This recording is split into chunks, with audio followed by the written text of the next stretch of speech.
Hello. Hola, chat.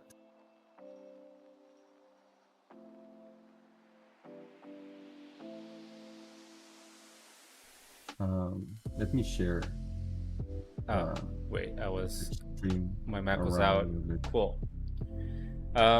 So welcome back, everyone.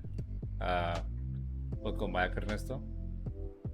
Thank you, and welcome back, Andres. It has been quite a few months since the last time that we streamed. Um, and you will notice that we are, first of all, speaking in English. We're not speaking Spanish. Spanish está cancelado. It's canceled.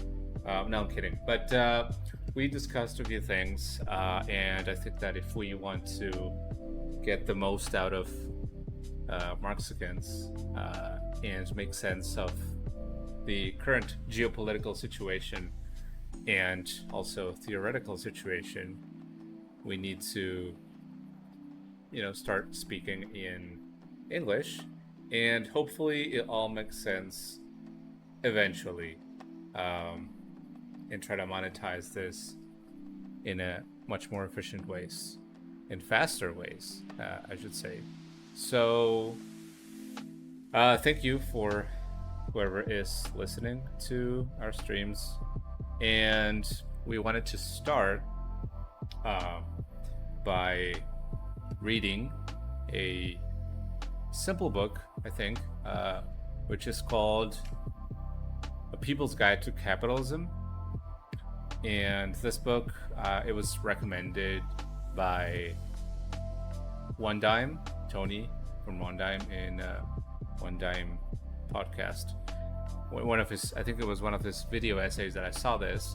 And I said, well, I think I'm stupid enough to try to understand this book because I was looking for a simpler reading of Capital, understanding of Capital.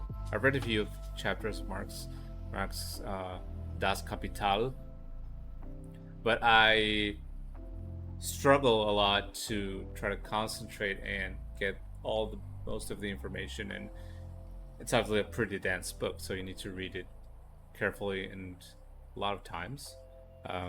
So I think that we could start by a simple reading, and then hopefully we can together, audience and hosts, learn together and continue this path of theoretic learning from other types of books. It doesn't have to be always this book, but we can read a few chapters, analyze it together, and then continue on. Um, so yeah, I don't know if you want to add something to this, Ernesto. Well, I'm just looking forward to engaging with our new mainstream, worldwide, cosmopolitan, definitely not monolingual audience. Awesome. Yeah, let's Cool. go. Yeah, let's go. All right. So if you're interested in joining the Discord, we share the PDF there. So if you're interested in joining, feel free to do so. If you're kind enough, Ernesto, to share the link to the PDF or to the Discord, sorry, and then Oh yeah, sure. yeah, Let me open Twitch so I can start cool. to do stuff on Twitch. Yeah, let's get some numbers. Let's get some audience Yeah, let's numbers, get people. one. Yeah. Yeah. There we go. One. We did it. Awesome. Cool. So I have the book actually right here with me. You just oh no, it's actually yeah. So literally same. So it's like same book. And I think this is exactly the same edition. So yeah, the one that we share on the yeah, it's the one that we share on Discord is 2020 version. 2020 version, and then this is the 2020 edition as well. So I think we can begin. I'm thinking of skipping the introduction, Sure. but I don't know. What do you think? Maybe I have some stuff. I haven't read this book, by the way, so this is like literally the first time that I opened this. It just, stuck to me that it was possibly the best alternative for us to read, since it's a very simple book in terms of language, and it's in English, and it's a Marxist Economics 101. All right, so the first chapter is... Oh, wait. Yeah, your camera is wilding out. Yeah. There you go. No, sorry, it's my... So my camera has like a cover that sometimes slips down. It has been small problematic, but yeah. Okay, cool. So the first chapter, chapter 1, says the birth of capital. Okay, so, and it starts with a quote from Das Kapital, first volume. It says, if money, according to Augier, comes into the world with a congenital bloodstain on one cheek, capital comes dripping from head to foot from every pore with blood and dirt. That's pretty brutal. Right. So, 3 minutes of human history. Capitalism, we're told, is a natural, even eternal, expression of the human condition. It seems, the argument goes, that human beings are Your audio hardwired... is breaking up. Oh, my audio? Yes. Okay. Let me see if I can do something about that.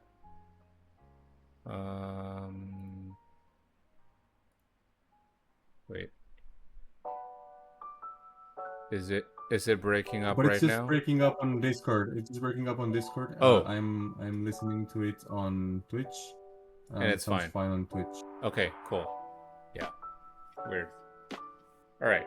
So, capitalism, as we're told, is a natural, even eternal expression of the human condition. It seems, the argument goes, that human beings are hardwired to be greedy, hierarchical, and inevitably organized into dog-eat-dog societies. This is a classic myth that, every liberal usually thinks. So a policy paper from the Cato Institute, for instance, explained property rights are prefigured in nature by the way animals mark out territories for their exclusive use in foraging, hunting, and mating. They concluded the human mind is built to trade. But capitalism is not eternal, and it is not intrinsic to human nature. If such a thing exists, if such a thing exists, an exploitative system of commodity production and exchange arose over time, neither inevitably nor smoothly, appearing on the scene only recently in human history. The first traces of modern humans date back to more than 200,000 years ago. But it was only in the last 5,000 years, which is during less than 3% of human history, that the first class societies arose. Which is, societies divided by class. Modern industrial capitalism surfaced just a few hundred years ago, in the last 0.25% of human history.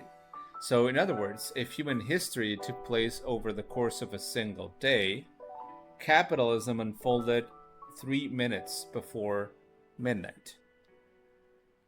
Throughout most of our history, humankind lived in hunter-gatherer societies, which organized themselves to meet basic needs: food, water, and shelter. So these are obviously not societies that are pushing for market, trade, etc. Agriculture had not yet been developed, and societies generated little to no excess beyond what was needed for day-to-day subsistence.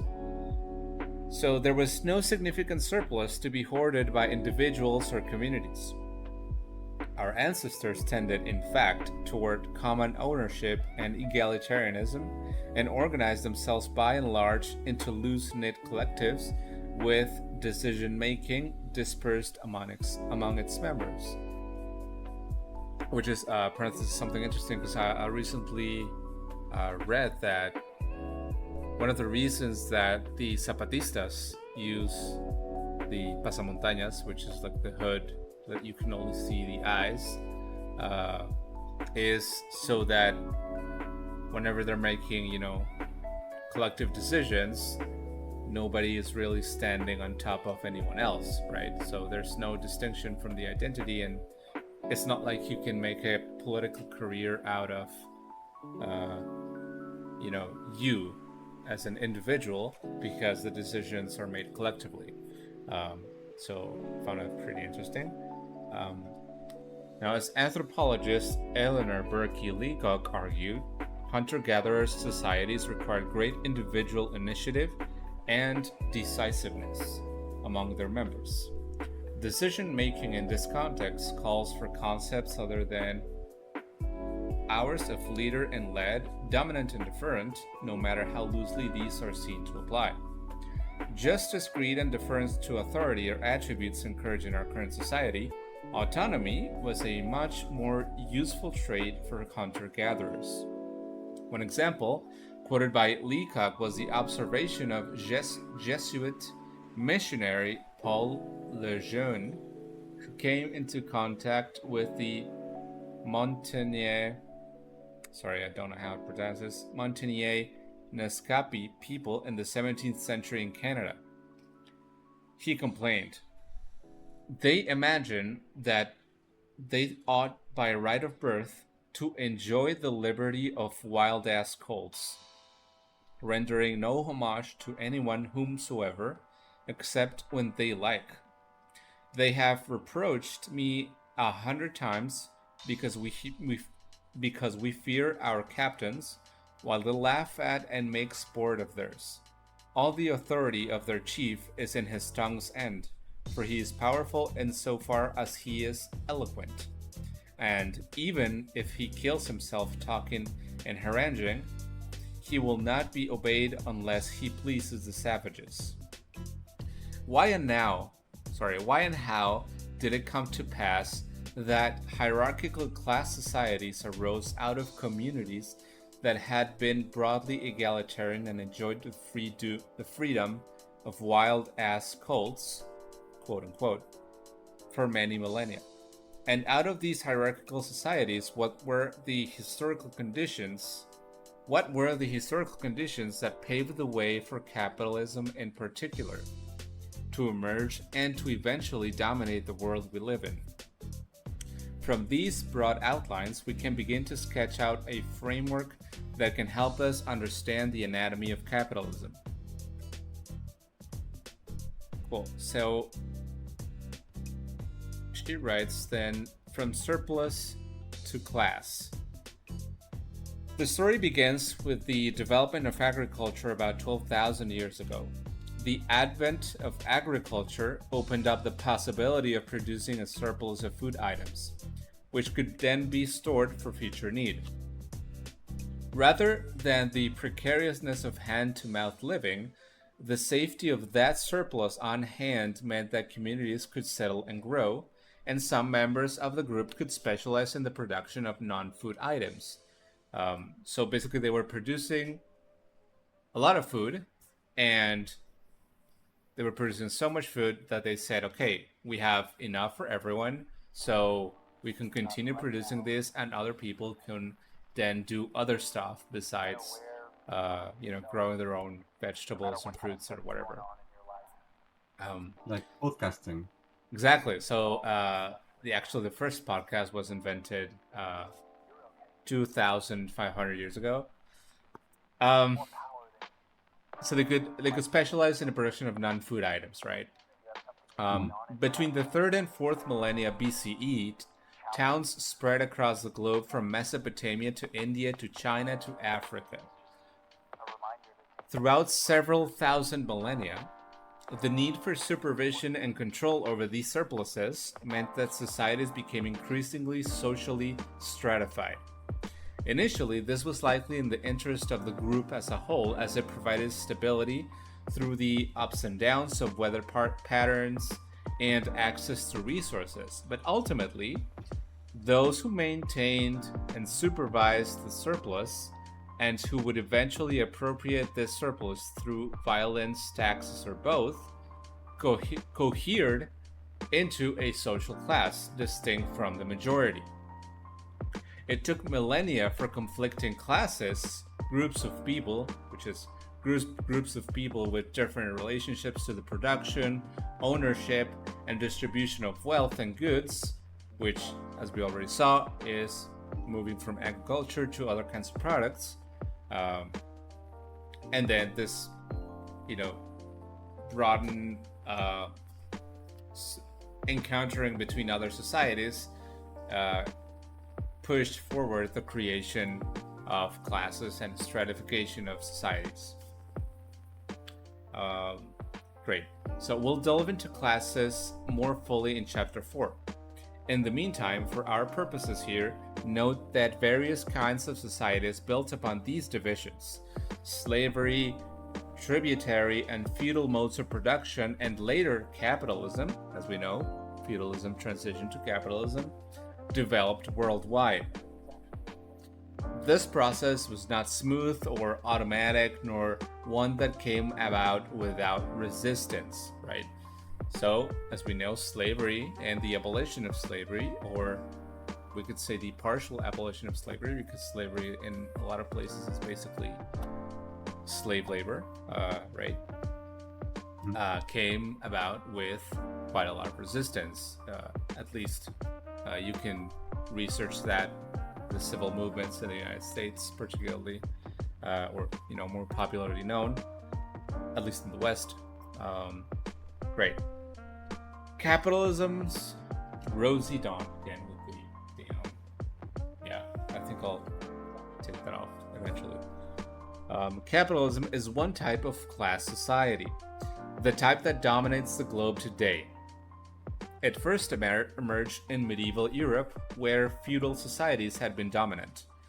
Exactly how and why the transition from feudalism to capitalism came about is a highly contested and complex history, and beyond the purview of this book, but it's useful to examine what distinguished capitalism from feudalism in order to look at what makes capitalism unique.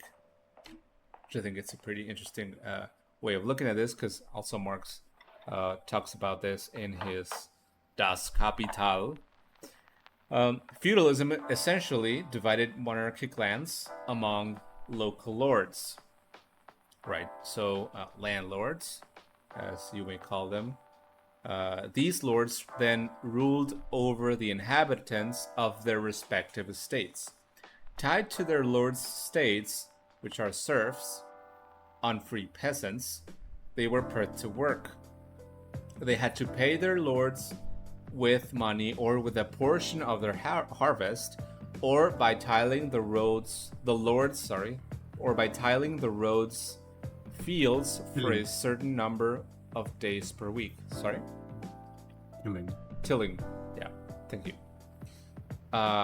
In feudal society, peasants generally had access to enough land and tools to sustain themselves and their families. The lord's manor included common lands where commoners, quote unquote, had rights to work on the land and pasture cattle. As paltry as their subsistence was, it provided some economic independence, right? Because serfs felt no economic compulsion to work, which is the need for a wage in order to survive.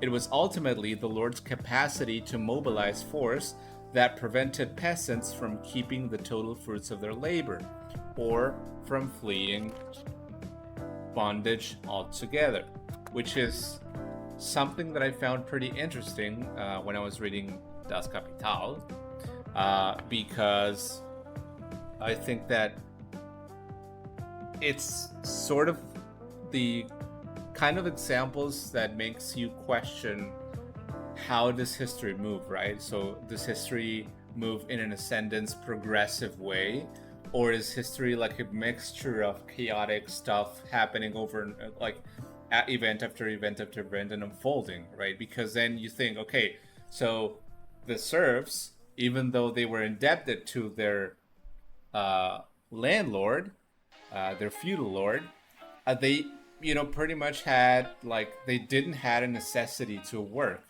They would just produce what they need to consume, produce an extra of agricultural labor, of agricultural products, and offer that to the landlord in exchange for the right to live there, and that's it. You have everything you need. You have your family, whatever. So it's basically just if you're trying to come into conflict with the landlord, where problems arise. But anyways, that's just a different topic. A question from chat. Oh, let's see. Hokuten, thoughts on Zionism. Well, I don't want to get banned on Twitch, so I'll just say F Zionism and Free Palestine, I guess, from the river to the sea. So, yeah, fuck Zionism. Based. They Based. said. Thank you, Hokuten. You know how it is. Yeah. We are Mexican, so Mexican solidarity with the Palestine movement. Great. So when capitalism emerged, it developed a wholly new social order, one that required severing the masses of people from access to land, tools, and resources. Rather than a peasantry violently coerced to turn over goods to their lords, capitalism created a new underclass of wage workers. A class of people theoretically free to work where and how they pleased, but who would in practice be compelled by economic necessity to produce a surplus from someone else nonetheless, which is the surplus of value, right? Surplus of work, surplus of whatever they want to produce, the extra production, will go to someone else, which is the capitalist in today's global capitalism. Over the course of 3 centuries, from the 14th century until the Industrial Revolution of 1780 and 1850, the transformation of feudal relationships to capitalist ones created a system of production based on the exploitation of free, quote-unquote, wage labor, a social order of haves and have-nots. Neither the process nor the exploitative arrangement that it gave rise to was natural, quote-unquote, or automatic. As Marx wrote, one thing, however, is clear. Nature does not produce, on the one hand, owners of money or commodities, and on the other hand, men possessing nothing but their own labor power. This relation has no basis in human history, nor does it have a social basis common to all periods of human history. It is clearly the result of a past historical development, which is the production of many economic relations, of the extinction of a whole series of older formations of social production. So basically what she is saying, as Marx also said, is that this capitalism is the result of the distinct historical process, the historical development that has, through production, through production of products, but also services currently, has pushed this development and has forced the people to change their material conditions based on the current economic order, right? right. So that's why that's why serfs then turn into workers, right? And ironically, they you know as I was saying before, this help makes us question, like, if his history was like a progressive, then why did serfs have to give away their capacity to produce things and to self-sustain in order to get paid, right? And be quote unquote economically compelled, right? Which is to say, forced, in a much more kind way, to work, right? More than what they needed to work, right? Because if we look at other older societies, we will realize that a lot of people just work just the amount that they need to in order to survive. So if you go out, for example, even here in Mexico, if you go to indigenous places where there are indigenous communities, a lot of those people, maybe us as like white city boys, if we go to a indigenous town and we see people just working like 2 hours a day, 4 hours a day, a lot of people like us will criticize them and say they're just lazy, right? Why are they working 2-4 hours a day when they could be working 8-12 hours a day and get more money? But that's not the point, right? The point is just to work just the amount that you need to work in order to survive and to provide for your people, to your family, or to yourself. Any thoughts on this, Ernesto? I think that the point that Marx makes that we shouldn't miss is that there is a lot of obscurity in history as to what led to the conditions of capitalism as they are right now. Yeah. Cool.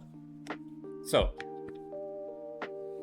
what were these past historical developments that created two types of people? One owning wealth and the means to generate more wealth, and the other owning a little more than the skins on their backs.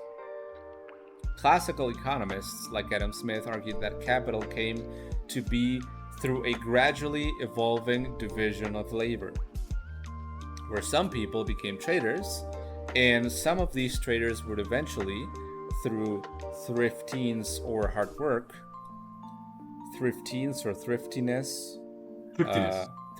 yeah, or hard work, save enough wealth to build factories and employ workers. Marx mocked the conventional wisdom of mainstream economists at this time. Quote, "This primitive accumulation plays approximately the same role in political economy as the original sin does in theology. Adam bit the apple, and thereupon sin fell on the human race. Its origin is supposed to be explained when it is told as an anecdote about the past. Long, long ago, there were two sorts of people. One, the diligent, intelligent, and above all frugal elite. The other, lazy rascals spending their substance and more in riotous living." Riotous, I think it's from riot, yeah. right? Yeah. So chaotic Like living. partying, yeah. Yeah, party, exactly. yeah. Thus, it came to pass that the former sort accumulated wealth. The former sort, which is, the bourgeoisie, capitalist, accumulated wealth, and the latter sort finally had nothing to sell except their own skins, which is, they became the workers. And from this original sin dates the poverty of the great majority who, despite all their labor, have up to now nothing to sell but themselves, and the wealth of the few that increases constantly, although they have long ceased to work, um, although they have long ceased to work. Such insipid childishness is every day preached to us in the defense of property, which is, you know, still relevant today. Like you can still hear the same tale over and over again. And Marx said this in like what is it, like 1870, 1860? When was it was written, Capital? I think it's 1870. Yeah, so quite a long time ago, and it's still relevant, which is, for me, is crazy. That you still have to. In 67. 67. Okay, yeah, close to 70. 2 years. Yeah. Great. Now, the division of society into haves and have-nots did not gently come to pass, and certainly not through the frugalness and intelligence of a small elite. It was the outcome of a violent upheaval which forced large swaths of the population from their lands and traditional means of self-sufficiency. As we'll see, laws and coercive means had to be employed to discipline a new class of laborers. Because, people obviously didn't want to live, they didn't want to work to not live, right? To not die, basically. Yeah. So further political revolutions discussed below placed a new capitalist elite at the helm of states, which could systematically repress the struggles of the dispossessed, advance markets and plunder abroad, and tend to other needs of the burgeoning elite. The violence, coercion, legislation, and upheavals necessary for the birth of this new system evince, I'm not sure what that means. Evinces? EVINCE.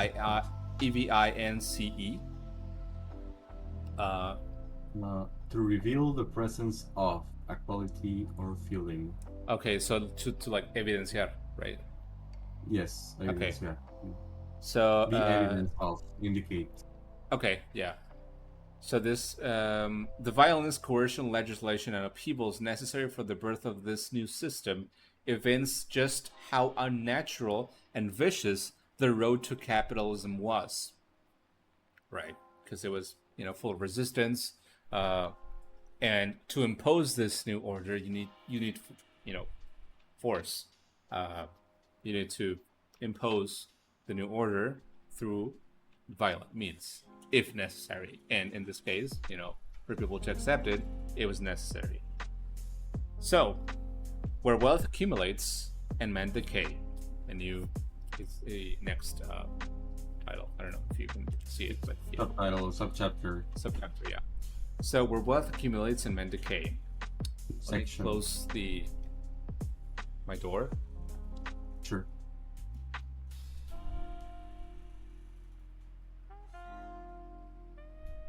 This might be a good time to make a commercial break and announce the fortnight shop rotation. So today we have John Wick. Oh, Can you believe it? John Wick. but what skin? And yeah, the John Wick skin. The same that we have. Yeah. Okay, yeah. Oh, this Saturday it's the Death Star, I think, event. Event. Oh yeah, we should. Was stream it? that. Was it? Yeah. So we should definitely stream that after, if Connor gives the his class of historical materialism. Amilcar. Yeah, we should give a shout out to Amilcar. Oh yes. So for everybody who doesn't, yeah, we're taking a little break as this subtitle starts. Let me find Filosofía de la Historia. So, as chat knows, we are mainly Historia. We're mainly Spanish speaking stream because, well, believe it or not, we are Mexican, and us Mexicans, we speak in Spanish. So, and believe it or not, in this Spanish that we speak, we theorize. So there are theorists that speak in Spanish, and a couple of them are online. You can even follow updates on their work through YouTube. One of them is Amilcar Paris Mandoki, which is that. Oh, thank you for posting the Discord link. Yeah, I think I'll do that regularly because I think we chat can get a gets bot to do disappeared. that. Yeah, cool.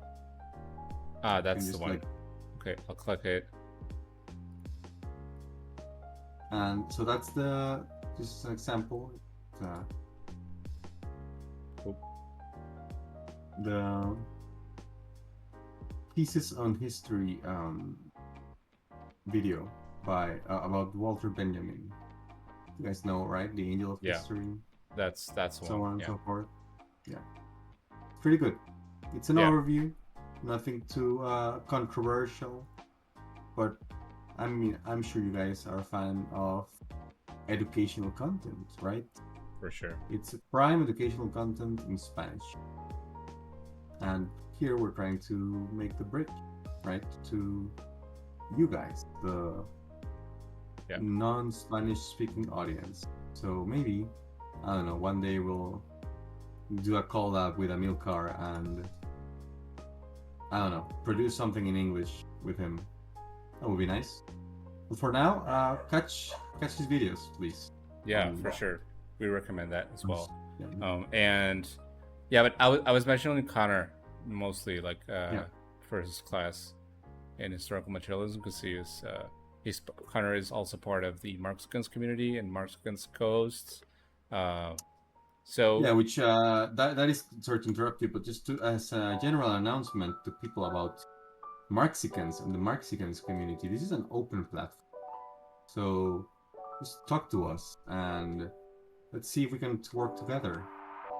yes, I agree. Let's make a community, more community, less individuality, if you catch my drift. Okay, Yeah. cool. Now, we'll continue. So, where wealth accumulates and men decay. In England, where capitalism gained its first foothold, it did so on the basis of what's referred to as the enclosure movement. Millions of acres of common land were violently confiscated and turned into privately owned plots during several centuries. Traditional rights to use common land for farming or grazing livestock were revoked. Land was fenced in, enclosed, and restricted to private owners, whether through payment, theft, or law. And this continues to happen here, for example, in Mexico with the ejidos, the ejidatarios. Oh yeah. Sometimes, people just go in there and steal the land and then pretend that they do not know nothing, and it becomes into a huge mess because a lot of people just don't have the necessary paperwork, or those lands were inherited mostly, etc., etc. And even if they do have the paperwork and whatnot, they might just get killed for the land. So yeah, that's definitely true. So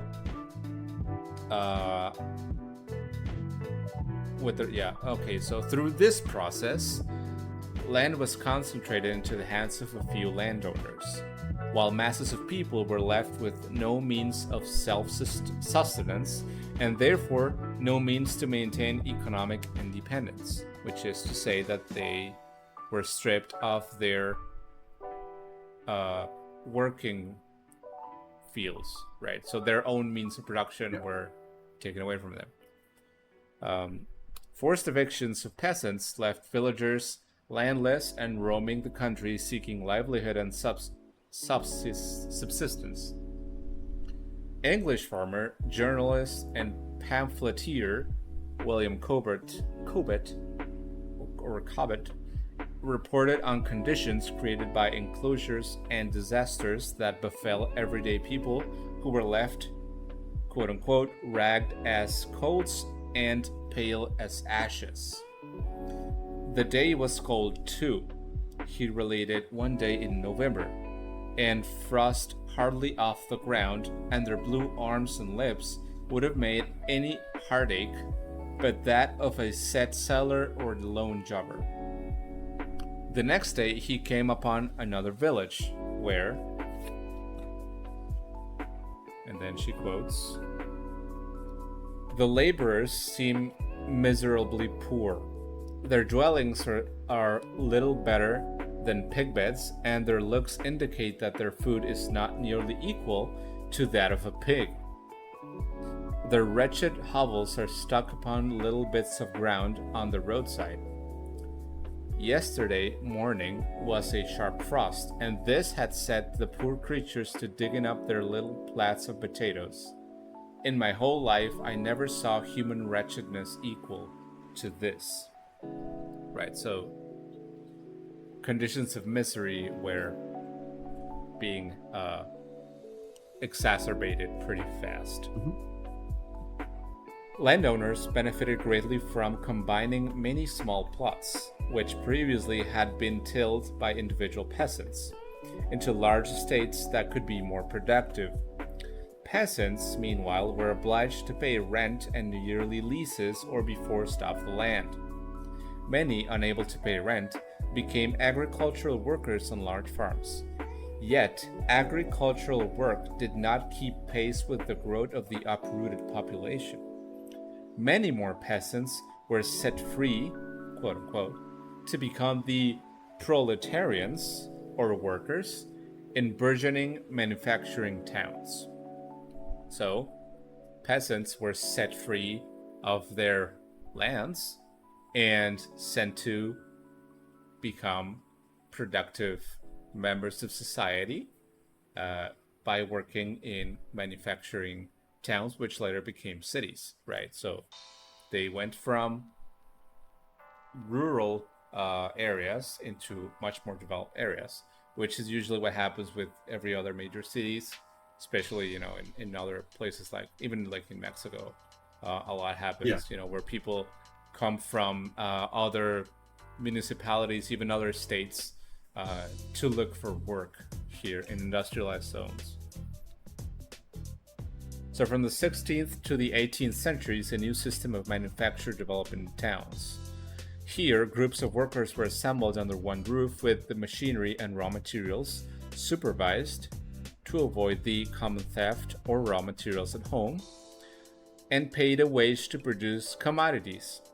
Those that bankrolled the operations and reaped its rewards were the nascent capitals, the bourgeoisie, or capitalists are the class of people who own the means to produce, which is the means of production. Land, factories, tools, materials, and employ laborers to do the work of production. The early capitalists were made up of merchants, lords that had become agricultural capitalists, as well as yeoman farmers, which are richer peasants who own their land. In several northern French towns in the 18th century, for example, thousands of workers were amassed into factories to make wool fabrics. This process was global, though it happened unevenly across both geography and industry types. Where it took hold, it revolutionized production. According to anthropologist James Blount, cities dotted the landscape from northern Europe to southern Africa to eastern Asia. He recounts the emergence of a vast global network of trade and manufacture. And she quotes, "In all three continents, we find relatively small rural regions. They were generally hinterlands of major port cities, along with a few highly commercialized agricultural and mining regions which were clearly being penetrated by capitalism. Among them were Flanders, southeastern England, northern Italy, sugar planting regions of Morocco, the Nile Valley, the Gold Coast, Kilwa, Sofala, and hypothetically part of Zimbabwe, Malabar, Coromandel, Bengal, northern Java, and south coastal China. You will notice that these are sometimes some of these regions are considered underdeveloped still. For manufacture to advance, a rising capitalist class needed a counterpart class, which are the laborers, right? So for capitalists to exist, they need workers to do work for them. Laborers who could be employed whenever and wherever industrialists wanted them. These laborers had to be doubly free, in Marx's words, free from serfdom in order to be employed at will, but also free of land and the means to produce their own sustenance. On this basis, they could be disciplined to accept the terms of working for a wage. Marx wrote, "For the transformation of money into capital, the owner of money must find the free worker available on the commodity market.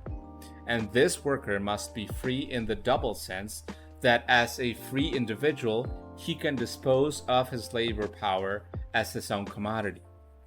And that, on the other hand, he has no other commodity for sale. He is rid of them.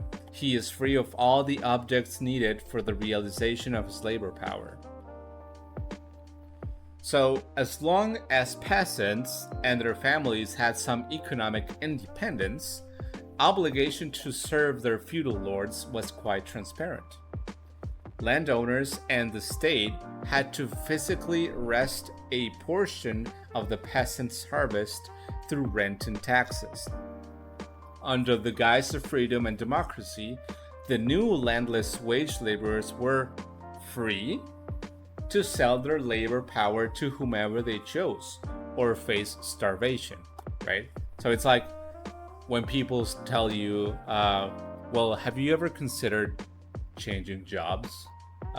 If you don't like the place that you're in, you should change your job because it's probably on you. So, right. So individualizing the blame on people and not understanding the context and their circumstances tends to, say comments like this. So Marx described this new setup as wage slavery.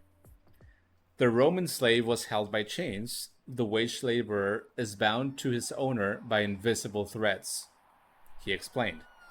The starting point of the development that gave rise to both the wage laborer and to the capitalist was the enslavement of the worker. The advance made consisted of a change in the form of the servitude and the transformation of feudal exploitation into capitalist exploitation.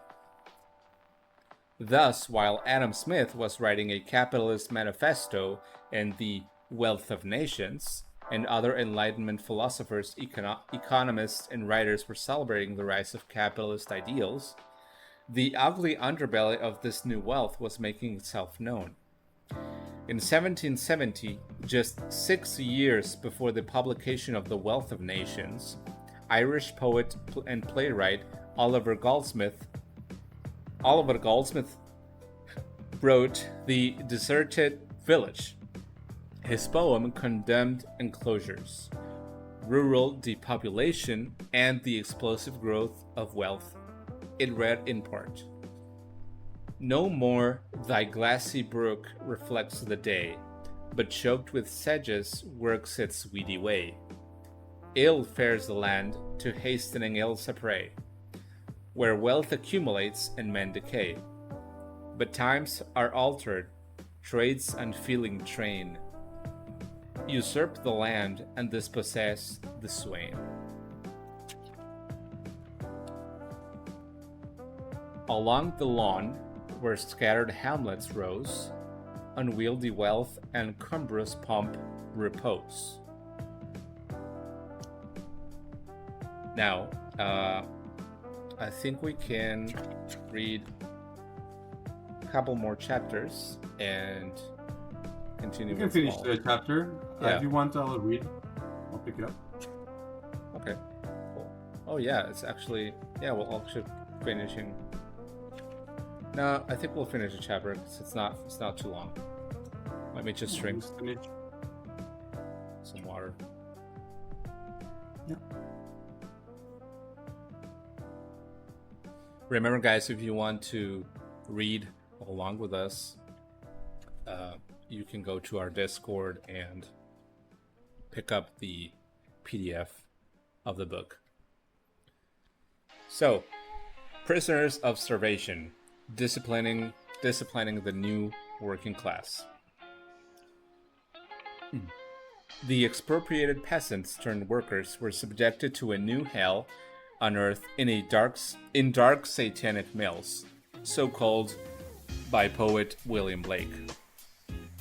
There they were, subjected to inflexible regulations and driven like gear wheels by the pitiless movement of a mechanism without a soul. Entering a mill was like entering barracks or a prison. Forcing new laborers into these satanic mills required legislation punishable by beatings, imprisonments, branding, and mutilation. Freely deployed labor was a necessary component for a rising capitalist system, but creating a new laboring class was a bitter, destructive process. And even the threat of starvation was not enough to prevent idleness and loitering. Towns and countrysides became populated with vagabonds and beggars on daily laborers looking for work and at the mercy of wealthy landowners and bosses. In 1739, the Marquis of Argenson, I don't know, sorry, pardon my French, literally.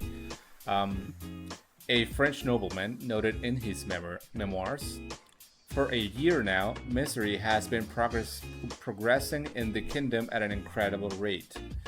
Men die like flies, poverty-stricken and browsing grass."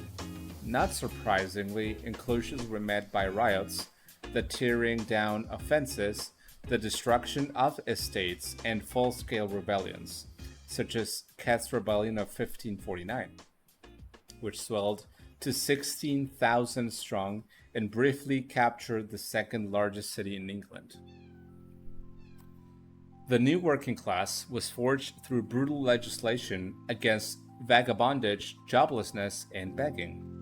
Thus were the agricultural folk first forcibly expropriated from the soil, writes Marx, driven from their homes, turned into vagabonds, and then whipped, branded, tortured by grotesquely terrorizing laws, into accepting the discipline necessary for the system of wage labor.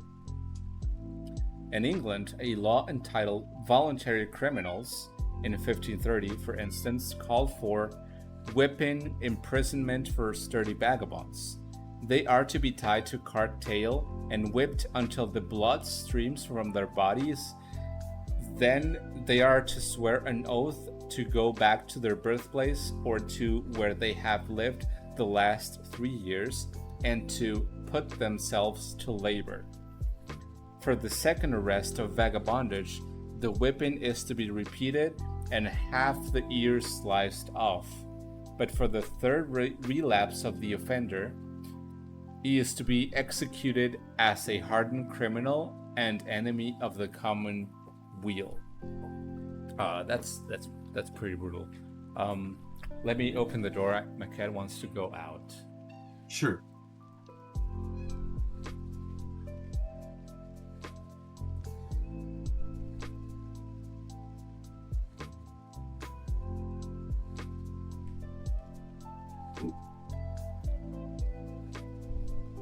Cool.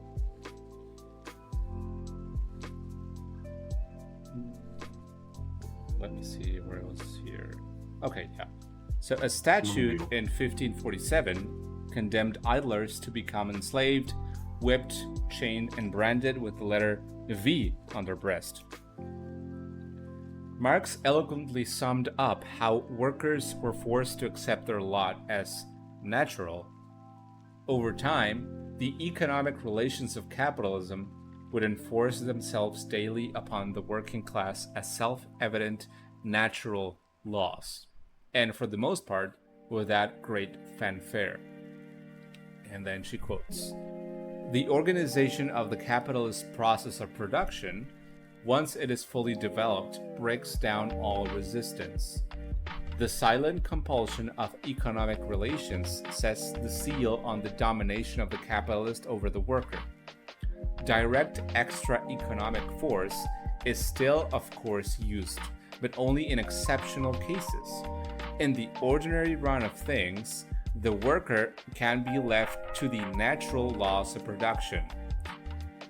It is possible to rely on his dependence on capital, which springs from the conditions of production themselves, and is guaranteed in perpetuity by them. In other words, at capitalism's dawn, the rising bourgeoisie depended heavily on the power of the state to enforce its collective will. Capitalism today still depends on the state and the threat of violence, but in its everyday running breaks down resistance through the silent compulsion of economic necessity. Lacking our own land, tools, and technology to independently provide for ourselves and our families, we have no choice but to labor for others." So this, and I want to make a quick point here. So, in our working lives, especially if you're identified with if you sympathize with leftist ideals and you express this sympathy, a lot of people will criticize you and say, "Yeah, but you bought an iPhone, right? You have stuff. China communism, yeah. Right? So how can you be? How can you agree with Marx on this? How can you be a Marxist?" And I think these examples pretty much clarify themselves, because it is, first of all, we need to recognize the current conditions, and we need to recognize how history has worked and how history has developed those conditions to be the conditions that we currently have right now. So it's not like something that it's not like I can just quit my job and look for another job, right? Because my current material conditions do not allow me so. And even if I did, it would be a job that is still, made to provide money, to provide capital to someone else. Sure, I get paid. I have good extra stuff. I don't know what's the term for that, but you have medical insurance, you have savings thing, but in the end, you're still, I'm still forced to do it. Obviously sometimes I do like my job. I like to do what I do, but it's nevertheless within those conditions, and within those conditions we need to work with, right? I can't just say, you know what, I will leave my work, leave my family, go to the woods and start a commune, because that's not how it works, right? And the things that we depend on, which is now technology, which is a whole nother discussion that I'm not going to go through with it right now, are also part of, like the iPhone, for example, the smartphones. We are now dependent on those smartphones to work, to be constantly in touch, to get likes, to cash in, to get into a streaming platform and consume the streams that you want. So in the end, we still have no choice but to labor, right?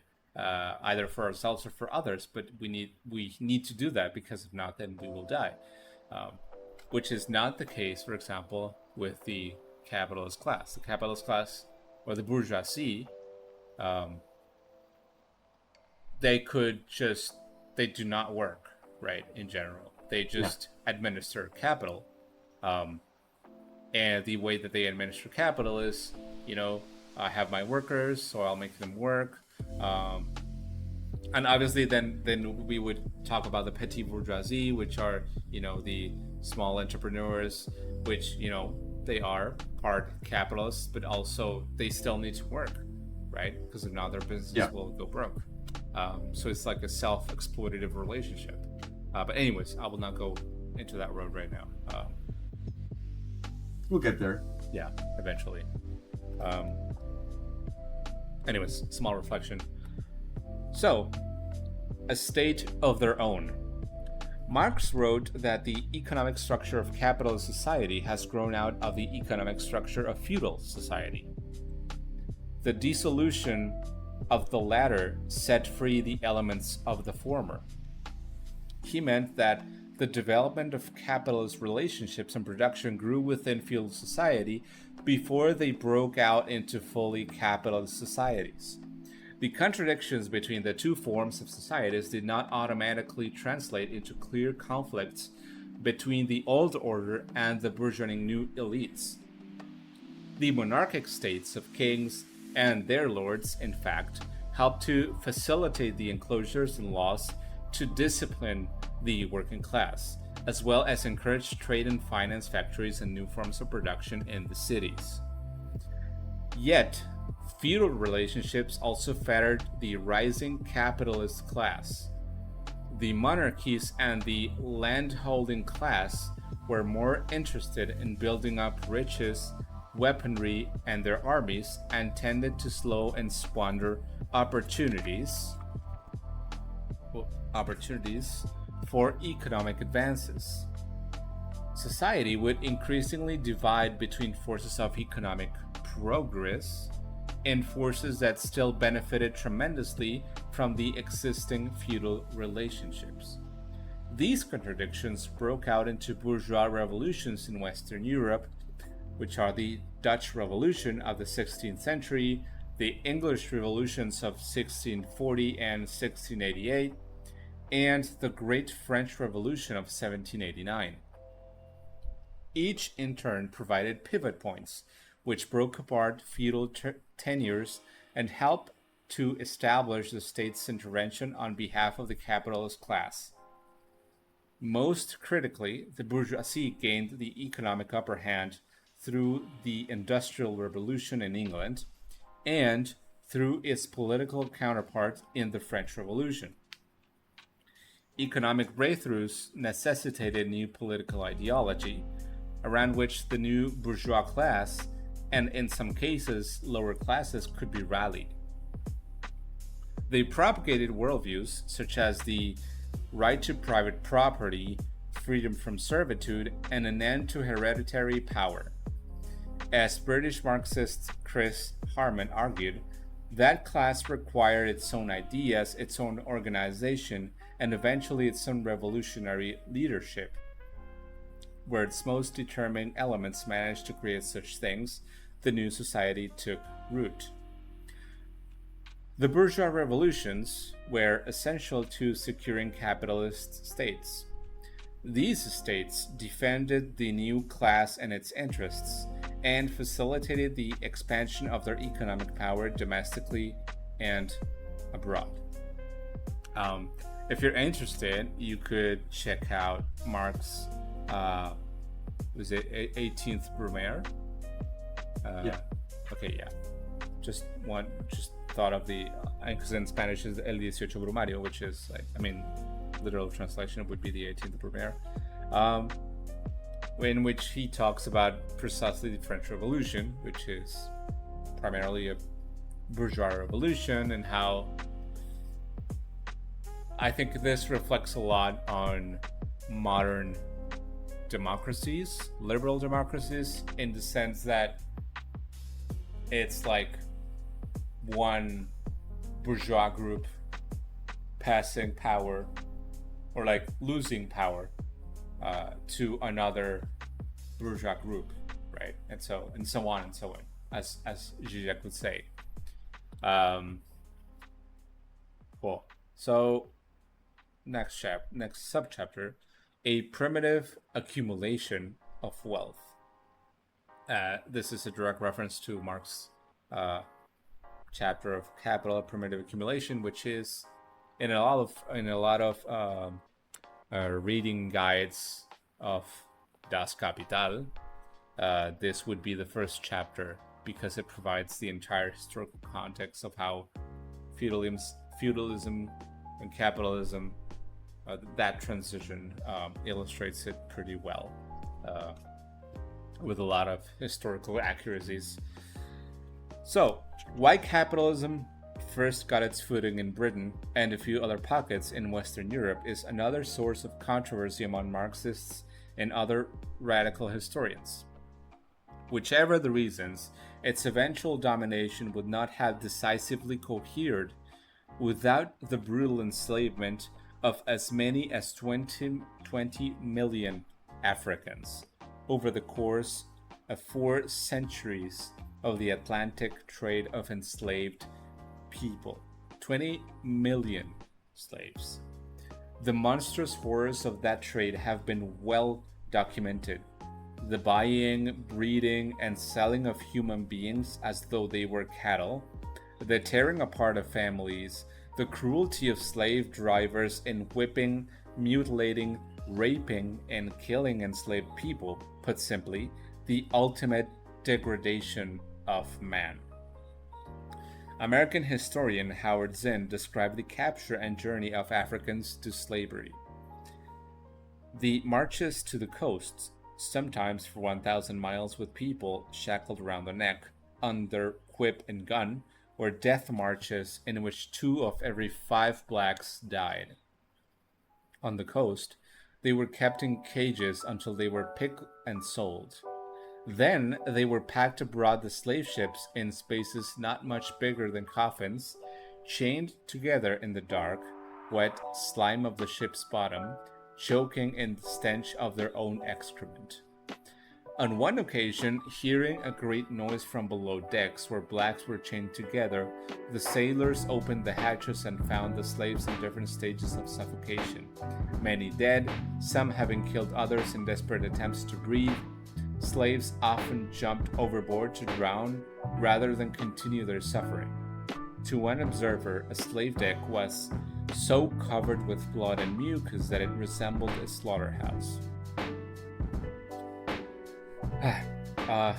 These horrors turned into great riches for the wealthy few. In the New World of the Americas, slave labor cultivated ever greater volumes of cotton. 9,000 bales of cotton in 1791 became 500,000 in 1822, and 5 million bales of cotton by 1861. These exponential increases owed themselves to technological innovations in spinning and weaving, and they were harnessed by enslaved Africans who were, in the words of W.E.B. Du Bois, bent at the bottom of a growing pyramid of commerce and industry.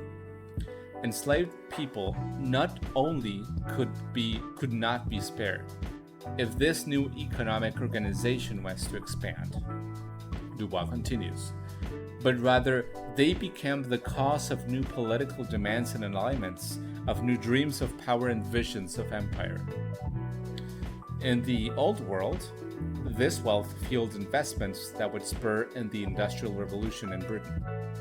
The cash reaped from trading enslaved people and from the products of their labor on sugar and cotton plantations was the basis for Britain's banking system and for investments in many of the labor-saving technologies that propelled British capitalism ahead of the rest.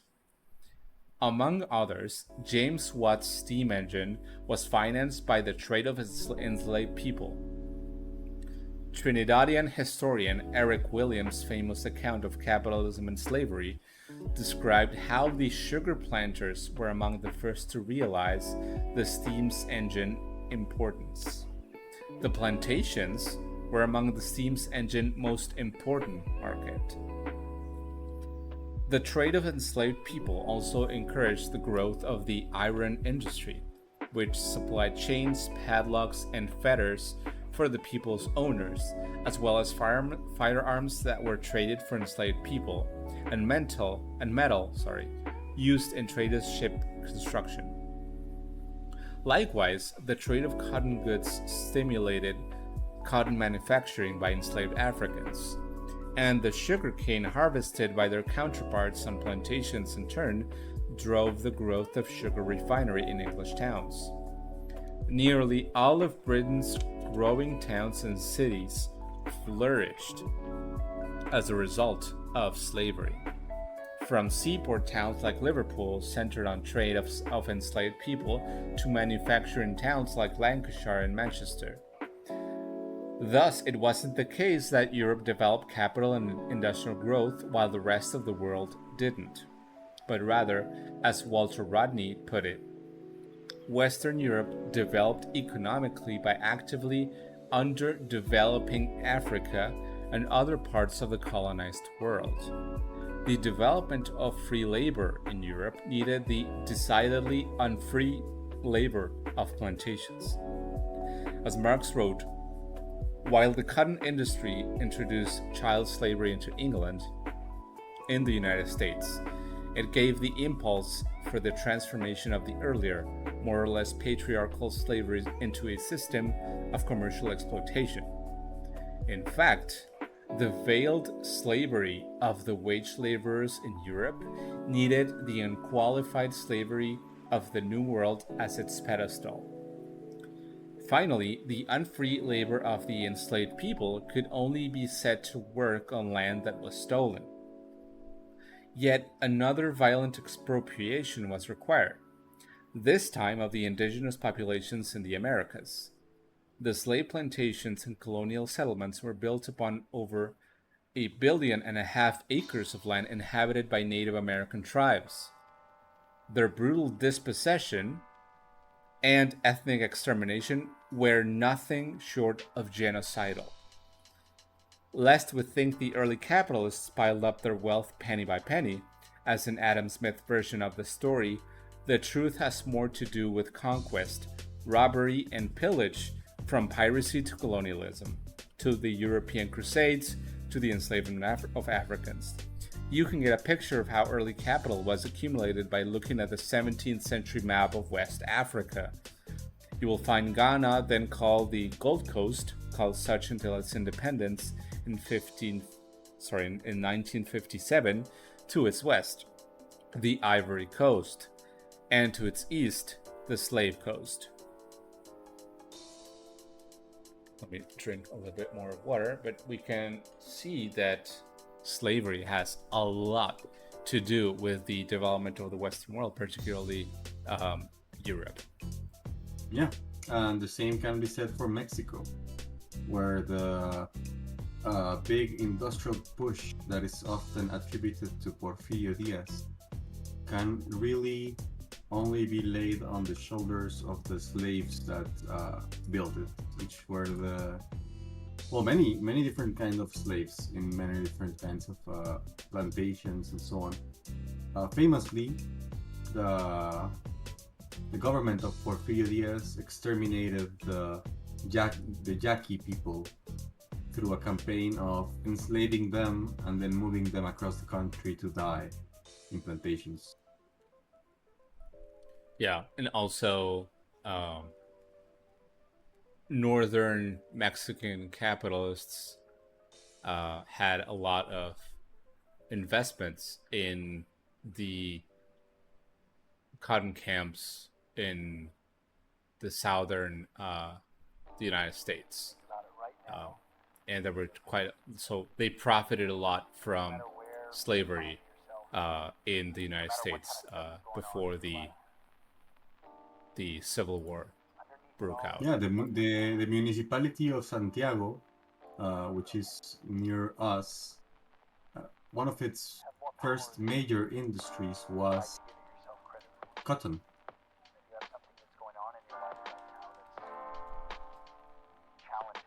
Like cotton mills. Oh, right, yeah. So, but was it in Santiago, those mills? Yeah. Damn, I Yeah, didn't if know you that. go down Juarez Street, Mm-hmm. you'll see a mural commemorating the first modernization attempts, or the first modern modern projects, however you want to put it. And one of them is the cotton mill, right? Like a factory with looms, and the other is electricity, the electric plant. Mm-hmm. Wow. TIL. Pretty interesting. Actually, I have a book, but it's in Spanish. Maybe we can read it later. Yeah. The bourgeoisie and capitalism and bourgeoisie in Monterrey, which is the city where we are at the moment. It's the operational center of Marxicans. Yeah, HQ. Cool. So, conclusion to the chapter 1, is in the chapters that follow, we will delve into the features that define capitalism, what makes it tick, what slows its ticking. As a starting point, we can see that capitalism is not an eternal system embedded in our nature. It has a history and an origin, and therefore, it can have an end. Just as importantly, as we explore the themes of value, exploitation, profits, and the accumulation of capital in future chapters, it will be important to understand these concepts within this historical context. So long as families could produce food and clothing for themselves, they did not have to work for a wage. Once the vast majority of people lost access to their lands, the organizing principles of society would change. Private ownership of lands, resources, and tools was firmly established and concentrated into a few hands. On this basis arose wage labor and a dependence on the market for goods and sustenance. We will see that capitalism is not simply an economic or political structure, but a system of social relationships whose foundation is the expropriation of masses of people from the land. The power of the few to extract labor and profits from the many is based on the relationship of economic dependence, which is historically conditioned. Turning a profit is only possible on the basis of private ownership of the means of production, a free workforce, and a state of the bourgeoisie to enforce and project the power of the new ruling elite, which is to say, a bourgeois state, which is, what basically all the governments at least in the Western world, and basically all the world have right now. Yeah.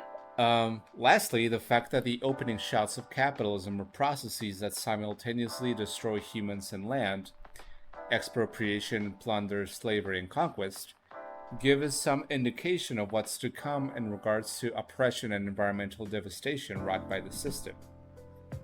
Both soil and worker had to come under the domination of capital.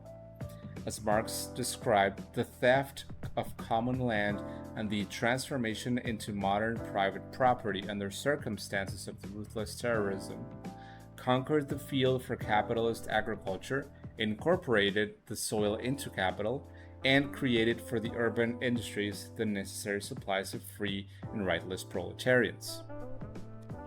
With this historical framework in mind, we'll look at the next defining building blocks of capitalism, beginning with the commodity, its elemental form, according to Marx. We'll see that once wage labor and markets, which had operated only on the fringes of feudal economies, became central to the economic activity of capitalist economies, they set the rules for how every aspect of the system operates. And that is the end of chapter 1. This has a small sidebar about capitalism and soil, which states the next. So the violent social transformations that gave birth to capitalism destroyed the traditional ties that existed between humankind and earth. The forcible expropriation of peasants alienated humanity from the natural world and led to a metabolic rift, as Marx described it, beginning a process that has driven us today to the brink of planetary destruction. Labor and the earths constitute society's original sources of wealth, Marx wrote. That is, everything that we require to live and thrive derives from the land and from our ability to do work to harness nature's great powers. Through the process of labor, a metabolic relationship has bound humans and nature together.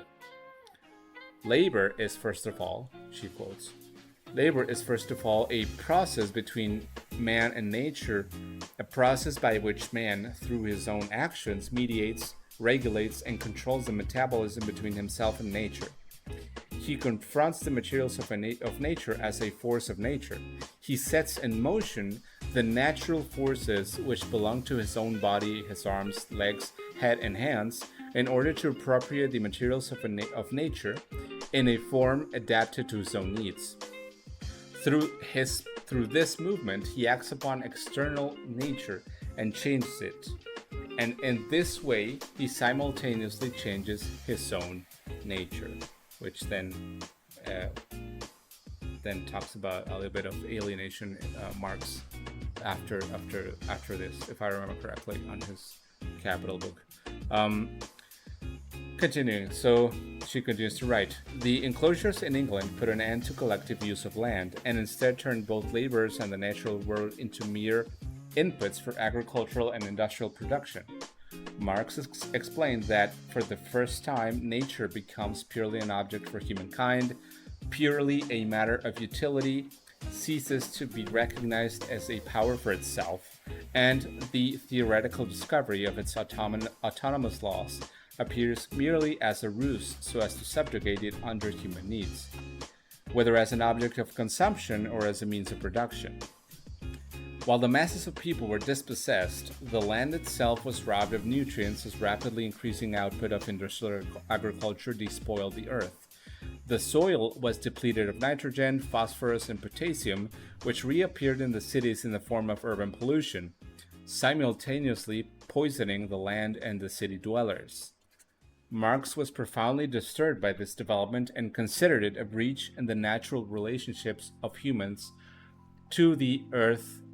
In Capital, Marx argued, all progress in capitalist agriculture is a progress in the art not only of robbing the worker, but of robbing the soil. All progress in increasing the fertility of the soil for a given time is progress towards ruining the more long-lasting sources of that fertility. Capitalist production, therefore, only develops the technique and the degree of combination of the social progress of production by simultaneously undermining the original sources of all wealth, the soil and the worker. Since Marx and Engels' time, a far deeper crisis has befallen the Earth's ecosystem. Among our most timely and life-threatening challenges is that of climate change. Fossil fuels, which became first the dominant form of energy during the Industrial Revolution, now dominate the world economy and threaten our planet's survival. We'll discuss some of these critical issues in future chapters, but for the time being, we see that capitalism could only break through as a world system on the basis of conquering both humankind and the planet and subjugating both to its profit motive. And the next chapter would be the labor theory of value, which I think that at least I have run out of time. I need to do some family stuff, but I think it's a super good introduction. I enjoyed a lot reading this chapter. I think it illustrates pretty well the entire context of how capitalism came to be, what was lost in feudalism, in that transition from feudalism to capitalism. What are we losing right now in terms of the capitalist ruling order right now? And yeah, so I think it illustrates pretty good the current, at least pretty good Marxist vision of the situation. Yeah, and if you try to read Capital, you'll get to this part eventually in chapter 36, I think. Or 20. So he Yeah. 26? Yeah, 26. I think it's 26. Well, at least in my version, I think it's. Yeah, it should be 26. Okay. So he backloads all of the historical arguments to pretty much the end of the book, which I think is pretty bold as a as a communicator of history to just like rant for 25 chapters and then give evidence. But I mean, it works. Especially Pretty Hegelian, I don't want to get. Yeah, I mean, I don't want to get too much into the structure of the book, but he is trying to do a Hegel thing. And again, if you are into philosophy and into like meta thought or whatever, it's very interesting. It's like the structure itself is interesting. But if what you want to know is what we're discussing right now, which is the what, why, and when of capitalism, yeah, you should probably not start by reading Capital. You should start by reading secondary literature to capital, which is what we're doing right now, People's Guide to Capitalism. Because if you follow the citations, there's 47 citations on this chapter, and most of them are Capital. And it's pages. So you start off with pages 270, 273, because at some point Marx actually does an overview of the laws, right? The laws that are introduced. But really, if you go through the footnotes, you'll see that a lot of it is going to the end of the book, pages 870, pages 899, 900, 925. All of this is very interesting, but it takes a long while to get to it through Capital. 900 pages of reading. Knowing. Knowing. Nuis. Yeah. I agree. I think that, there are certain... I mean, Capital by itself, it's a pretty dense book. And sometimes Marx can be pretty dense. Not as dense as Hegel can be, but definitely dense. So I enjoy a lot this approach because it pretty much sums it up, like, really good, I think so. And it's a pretty good start for our comeback for Marxicans. And expect more of these. Actually, I don't know if you're going to be able, Ernesto, but maybe on Friday we could, as we discussed, live reading as well on your part. I don't know if you want to continue this reading, or if we can maybe do two separate book readings. I have an interesting book which is 17 approved book. Okay. So how about that? Awesome. That's perfect. We'll do One Dime Basics. Yeah. And 17 Vanguardism at the same time. That's perfect. Yeah. So Wednesdays, these days I'll try to be more in time and continue reading this book, and then on Fridays we can continue on whatever you're wanting to propose, which is the 17 Institute videos, the books, readings, and we can just play some video games as well. And Saturdays we'll have a news reading as well. And some Saturdays we'll also be having Connor, Christian, read or give a class about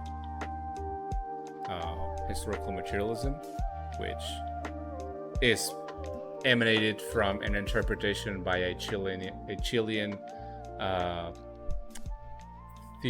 theorist called Marta Harnecker. I think that's the way it's pronounced. But yeah, so we'll try to expose the English-speaking audiences to more theory through a Marxist Mexicanist interpretation of the theory and situations in geopolitics. So yeah, thanks Ernesto for posting again the Discord. And thank you everyone that joined the stream. We are back. And we are so back. We are so back. We are so back. Thank you everyone. Thank you, my dear co-host Ernesto and friend, and everyone who was watching us, listening to us. We'll see you on the flip side. Bye.